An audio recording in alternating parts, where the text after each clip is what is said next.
Welcome, everybody. John Zager, johnzager.com. Make sure you go to that website. It's a good one, and I'd like to build it up with more people. So, johnzager.com. Hey, good morning. It's winter here in the Eastern Slope, and I just got out of the gym. As you can see, I'm trying to neaten up before I do this, but I don't think I'm going to get it done. It was cold. It's cold every night now. It's just cold every night. I don't know what to tell you.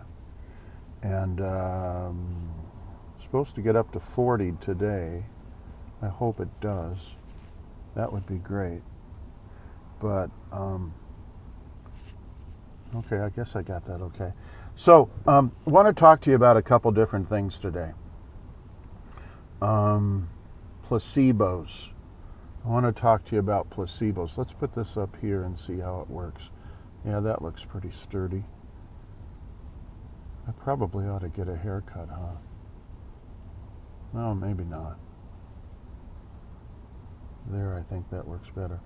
So there's a lot of interesting stuff about placebos and doctors, and a lot of research that's being done, and I think it's really good. I think it's pertinent. I think it counts, and I think it's worth talking about. Here's an example, okay? So if you have Parkinson's disease, it's a lack of dopamine so that the neurons cannot talk to each other, and you have the tremors and all of that sort of behavior, and it's progressive. That's a layman's term, but it's accurate, what I just gave you. It's accurate medically. And the way you can increase the effectiveness of it so that it doesn't become a long-term disease that you have is you have to increase the dopamine. Okay, so when you look at all the pharmaceutical drugs that go into your system when you have Parkinson's, they are there to enhance dopamine. The study goes on to say that if a doctor, and again, this is a big, I don't know, it's a point that I am upset about, and I somewhat argue about, but I would like to see more people pay attention to it. If your doctor is negative, not positive, unencouraging, he's doing damage to you as a result of the outcome. Statistics, the ones I've read, they vary from 57 to 62% of the outcome of your disease is the result of the way that the doctor interacts with the patient. Well, I don't know if that's true. It's just a statistic somebody came up with somewhere, and for the most part, it's accurate. Me, as a clinical psychology type person, having worked in the field of clinical psychology, I think, how doctors and therapists and psychotherapists and, people of that nature interact with their clients has a direct impact on the outcome. I don't have a problem with that. Whether it's 57 to 62%, I don't know that number. But I believe what they're talking about and indicating is absolutely accurate. So here's the deal. The doctor comes and he says, it's a placebo they have, and they're doing a study, and it goes to a person with Parkinson, and he's very, very good at being positive, encouraging, empowering, and of that nature, and says, here's a drug that we have, a pill, that's very, very powerful and can cure Parkinson's disease. Very direct about the outcome of the use of the pill. And again, the pill is just a placebo. It is a pill that blocks the receptor sites, is all that it does, for the morphine. And so the person takes it, and through thought alone, after a period of time, I forget what the study said, but it was relatively short. After a short period of time of being on this medication, this pharmaceutical drug, um, all of the Parkinson's disease, tremors, and things of that nature go away. The person goes, I'm cured. And for all practical purposes, the person is cured. He or she, in this case it was a he, but it doesn't matter.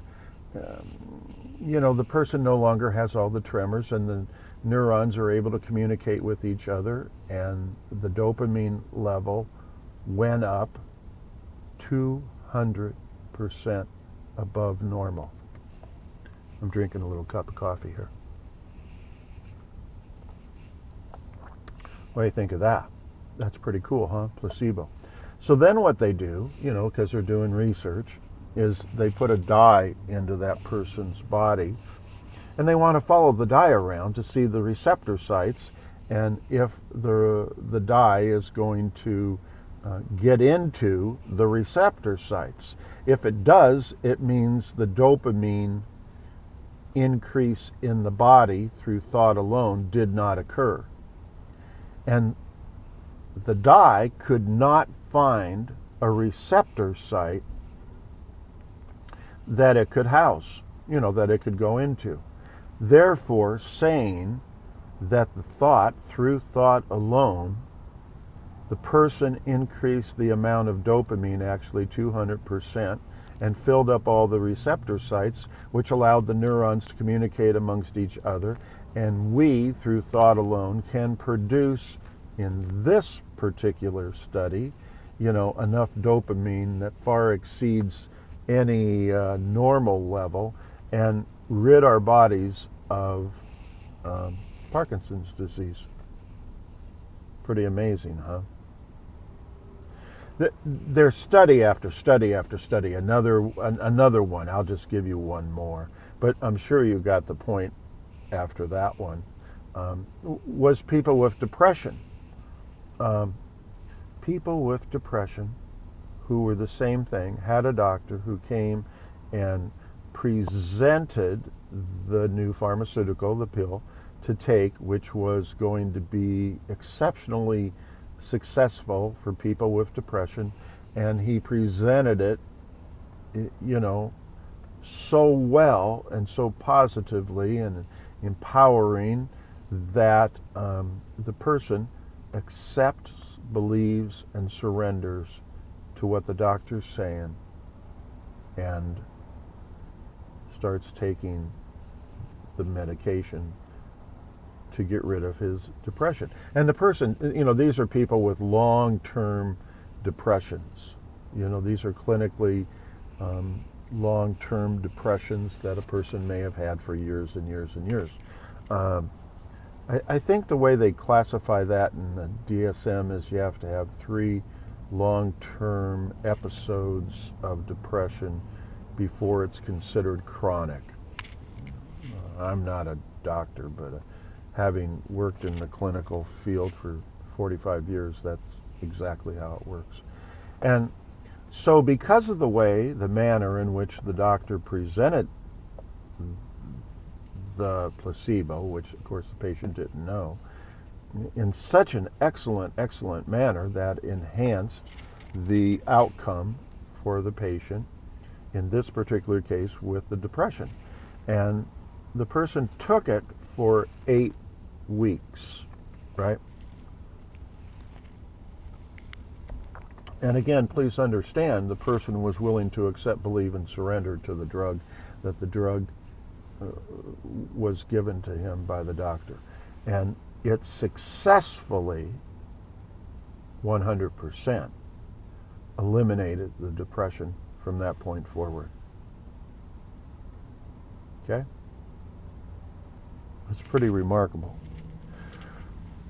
What it says is a placebo, which is not a drug of any kind.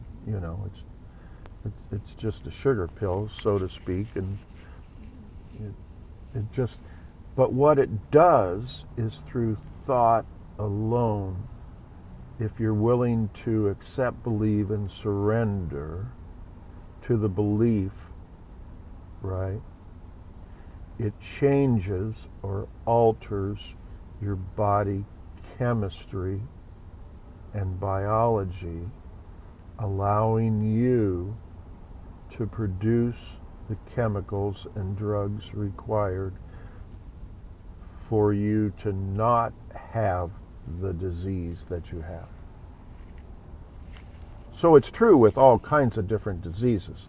That, you know, they've done this study not just with one or two different kind of diseases, but with a multitude of diseases.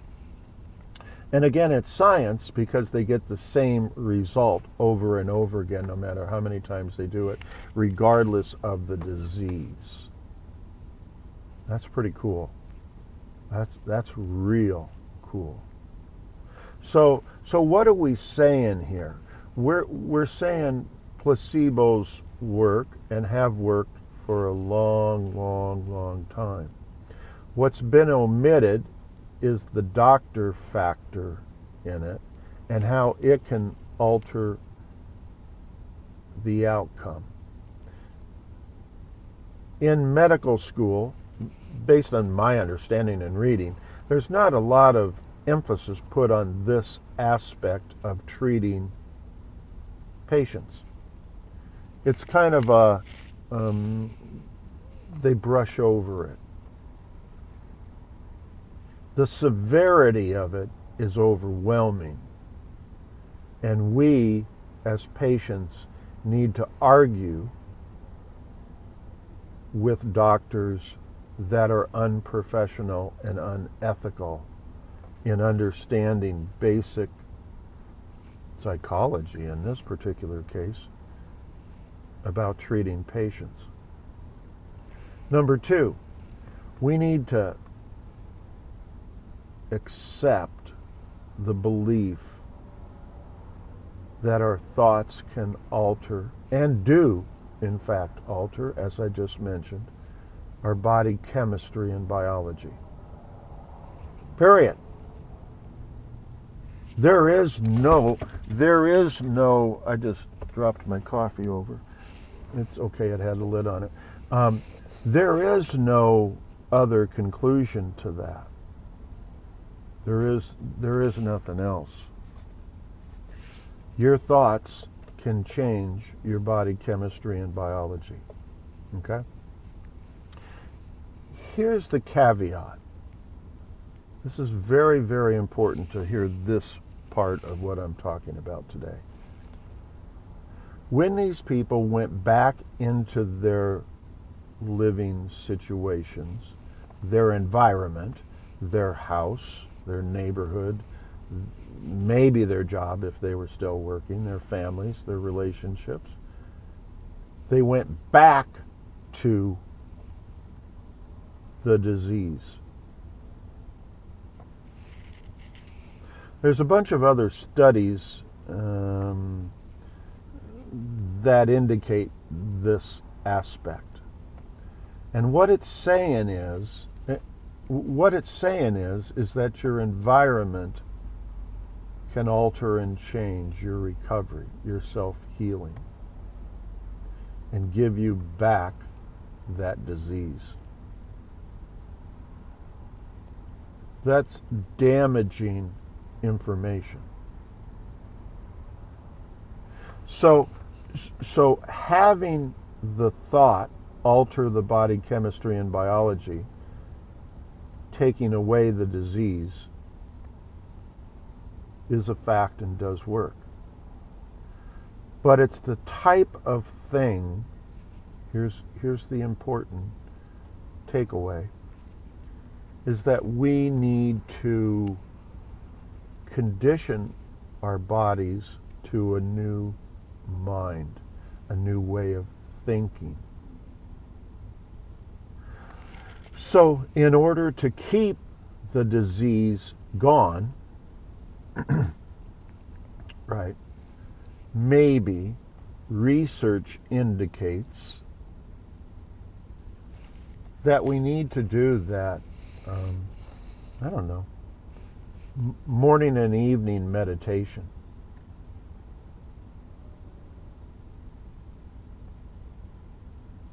To anchor what we've learned in that research. We need to anchor all of those thoughts so that our body chemistry stays changed and the neurons eventually become hardwired.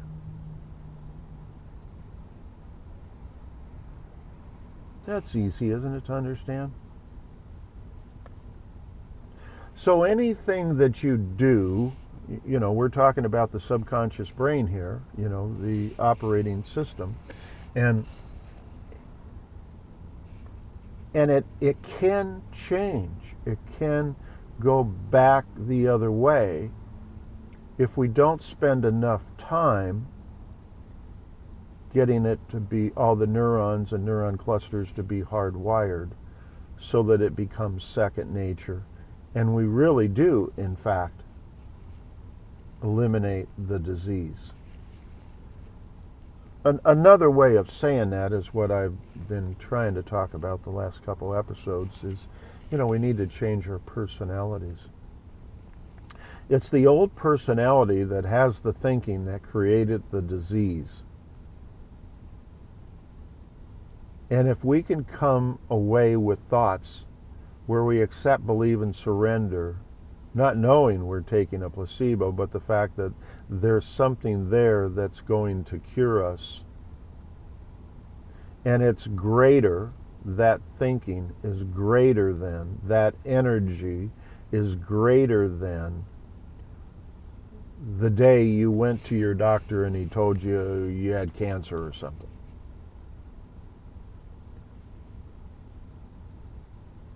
It has to be greater than. Let me see.